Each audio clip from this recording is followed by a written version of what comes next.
big swoops come out for a swinging wake. Happy hopes materialize and begin to vocalize. Grim grinning ghosts come out to socialize. Don't close your eyes, don't try to hide a silly spook. Mix it by your side, shrouded in a damp disguise. They pretend to terrorize. Grim grinning ghosts come out to socialize. Socialize.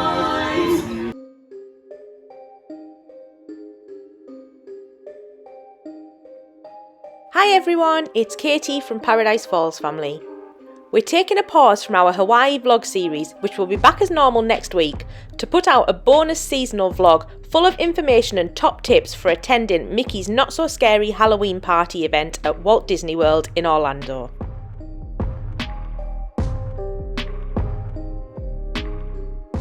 We absolutely love this event, having attended 3 times ourselves in the past. Unfortunately, we haven't been able to get there this year, but we do have a really exciting Halloween on the High Seas trip from New York coming in just a few weeks that we really can't wait for. Our friends attended one of the first party nights of 2023 in August and were kind enough to get some footage for us, so we thought we'd do a quick vlog giving some of our top tips for anyone else planning a visit.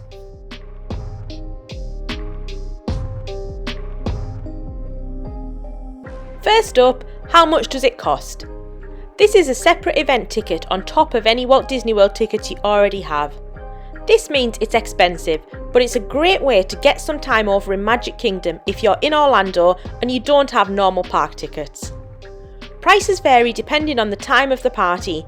In general, these get more expensive the closer to Halloween that they fall, but range between $109 and $199 a ticket. They run a small DVC discount of $10 per ticket on certain nights.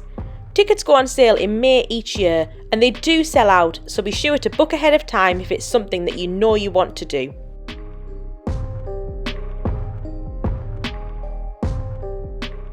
We think it's actually worth the money if you're able to go, as you get access to the park on an evening where the park is closed to regular guests.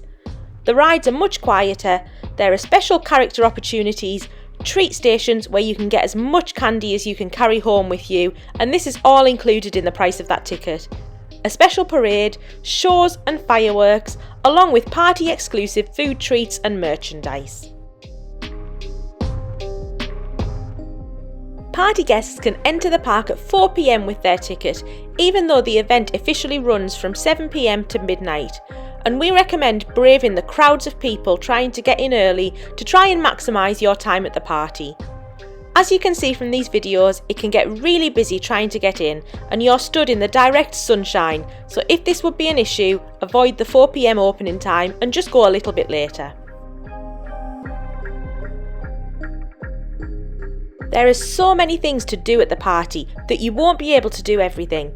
So make sure to plan ahead and pick the things that will be most fun for you and your family. I'll cover our top picks now.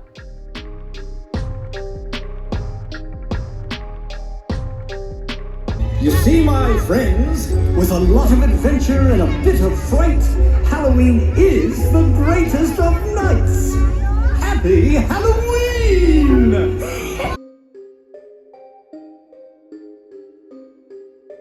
We love the special fireworks, lights and laser show. This is hosted by Jack Skellington and has some stunning castle projections, so try and get a view where you can see this if you can.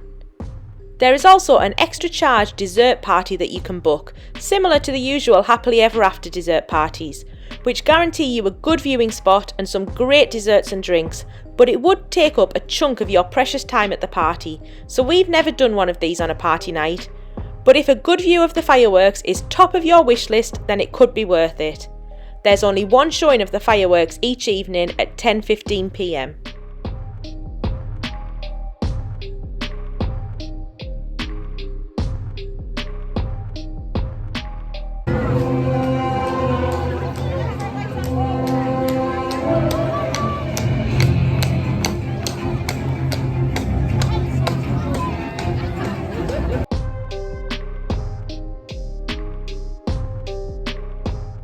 Mickey's Boo to You parade is one of our family favourites. The really catchy song will be stuck in your head for weeks on end though, so don't say we didn't warn you. This is started by the eerie Headless Horseman riding in front of the parade and features so many of your favourite Disney characters. There are 2 parades each evening at 9:15 and 11:15, and if you're able to stay up that late, the second parade is always much quieter, and because of this, it's much easier to get a good viewing spot without a long wait. Then there is the Hocus Pocus Villain Spectacular show. This is on the stage in front of the castle. Depending on the month, there are either 3 or 4 showings of this a night, and it features the Sanderson sisters along with other Disney villains such as Oogie Boogie. This is so much fun and another thing we highly recommend trying to catch if you can. I go to spare.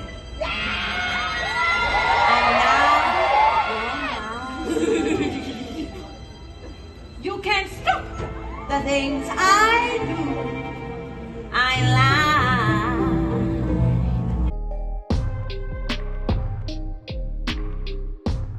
Then there's loads of other bits of entertainment through the night, such as the Cadaver Dans, who pop up in Frontierland throughout the night, and several dance parties featuring Disney Junior characters and dancers from the Zombies films. Our kids loved these when they were younger, and there's loads of treats being given out for good dancing here as well. Which brings us nicely onto the trick-or-treat stations. Absolutely anyone can join in here, it's not just for children. All guests get given a bag when they enter the park, and you can fill this up, or fill it up, put it in a backpack and then fill it up again as much as you want. There'll be no shortage of candy and chocolate for anyone who attends this party, and you'll find you're still trying to work your way through this stash months later. If you have a particular allergy, you can collect allergy tokens and then exchange these for allergy-friendly treats at a few locations in the park. This doesn't seem quite as generous though, as despite the number of tokens you have to exchange, everyone here gets the same amount, so you won't come away with a full bag of allergy-friendly treats, unfortunately. There are 16 trick-or-treat stations throughout the park, and if your kids are anything like ours, hitting all of these will be a top priority for them for the night. If all of the free candy and treats just aren't enough, then there's always some amazing party-exclusive Disney snacks on offer for an extra charge.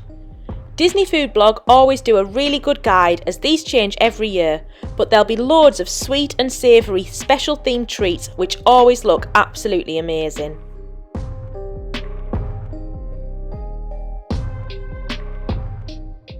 If you enjoy meeting different characters, then you'll have a brilliant time at Mickey's Not So Scary Halloween Party. There are more than 20 characters meeting throughout the park, including some highlights such as Jack Skellington and Sally, the 7 Dwarfs, Stitch dressed up as Elvis in his Halloween costume, and many more. These can be super popular though, and some have some really long queues, so if this is your priority for the night, then try and get in the queue early and hope for the best. If characters are not your thing, you could use the time to get on some of the rides with much shorter queues than we're all used to. There's no Genie Plus available at the party, so lines move much quicker with everybody standing in the standby line. Most attractions have a queue of less than 10 minutes, so you can really get around a lot if this is what you want to do. There are a few that are closed as they become trick-or-treat stations, such as the Tiki Room and Monsters Inc. Laugh Floor, but the majority will be open as normal. There are some special overlays on some rides, such as Space Mountain going completely dark, and the Teacups having special lights and music, so these are cool to try and ride if you get the chance. This could also be your chance to get onto Tron more easily than a normal day, as the virtual queue is opened only for party guests. Be on your Disney app at 6 PM to try and get this, and you should be able to ride in the dark, which is the best way to do this ride. If you haven't spent enough money already, the special Halloween party merchandise will tempt you into spending some more. The shops are filled with so many themed things such as the standard Loungefly bags, spirit jerseys, pins, soft toys and so much more.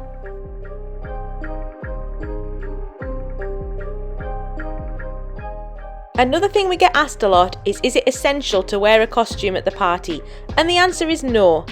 It's really fun to get dressed up, but you'll find the level of commitment to this varies massively between guests. Some go all out and have the most amazing themed costumes. Some go with matching t-shirts for the family, and some choose not to wear a costume at all. It's completely up to you and what you feel most comfortable in. Always remember that Orlando is hot, especially in the earlier party nights over summer, so even the most amazing costume can end up being abandoned over comfort if it gets too hot, so try and take this into consideration.